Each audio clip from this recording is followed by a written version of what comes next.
Bonjour à tous et bienvenue pour ce deuxième tutoriel sur le réalisme. Mister, I'm out of beat. Si vous n'avez pas encore vu l'épisode 1, je vous invite à commencer par lui parce qu'on a déjà vu le niveau 1 et 2 et donc maintenant on passe au niveau 3.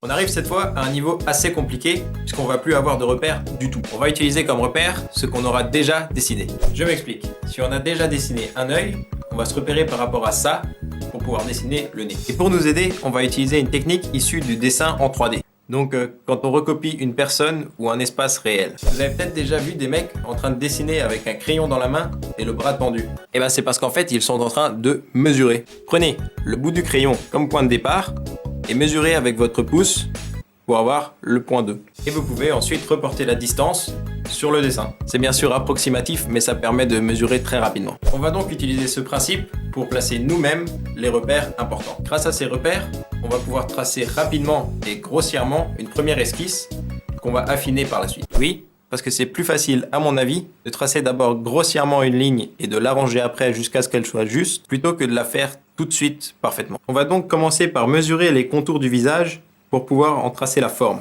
En se repérant par rapport à ce rond, on va pouvoir tracer les lignes des yeux et marquer les centres des pupilles. On va maintenant mesurer le milieu de la distance entre les deux yeux pour pouvoir dessiner la ligne du nez. Je vous laisse faire pareil pour tout le reste du visage et on va ensuite pouvoir dessiner les détails en affinant l'esquisse plusieurs fois jusqu'à ce que ce soit parfait. Et voilà ce que ça peut donner. Alors ensuite, bien sûr, vous enlevez tous les traits de construction et tout.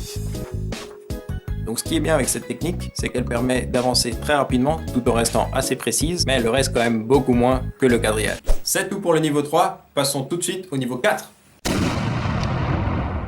Celui-là, c'est le niveau final. Celui qui est le plus difficile, celui qui paraît impossible, celui que je n'arrive pas. D'ailleurs, je pense pas qu'il y ait des gens qui y arrivent vraiment, ou alors très peu. Cette technique du niveau 4, c'est la technique d'utiliser aucune technique. Simplement recopier. Comme ça. Et à mon avis, c'est pas possible de recopier assez parfaitement pour faire vraiment du réalisme. Si vous voulez quand même essayer, faites comme dans le niveau précédent, sauf sans mesurer. Commencez par tracer le plus de lignes de repère possible et affinez petit à petit chaque trait. Encore plus petit à petit que dans le niveau 3, jusqu'à ce que ce soit le mieux possible. C'est en général comme ça que font les portraitistes dans les capitales, parce que si on est bon, ça permet quand même de faire un dessin ressemblant, mais pas précisément comme le modèle, et le gros avantage, c'est que ça peut être réalisé très rapidement. Alors vous vous demandez sûrement pourquoi je vous parle de cette technique si je sais même pas l'utiliser moi-même. Eh bien c'est parce qu'on en aura quand même plus ou moins besoin, et je vous explique ça dans la conclusion. Pour conclure, j'aimerais vous expliquer pourquoi je vous ai appris ces 4 techniques différentes. On va utiliser plutôt un mélange de toutes les techniques pour pouvoir être à la fois précis et rapide. On va utiliser cette fois un quadrillage très grand. Faites simplement une croix pour séparer la feuille en 4 carrés identiques. On va ensuite utiliser le crayon pour mesurer plutôt que l'équerre, comme on a vu au niveau 3, mais mesurer vraiment juste les points importants qui vous permettront de faire une première esquisse. Et pour affiner cette esquisse, on va pouvoir le faire comme dans le niveau 4, puisque cette fois on a quand même un quadrillage pour nous aider. D'ailleurs, vous pouvez affiner le quadrillage aux endroits où vous avez un peu de mal et où vous avez besoin de plus de repères.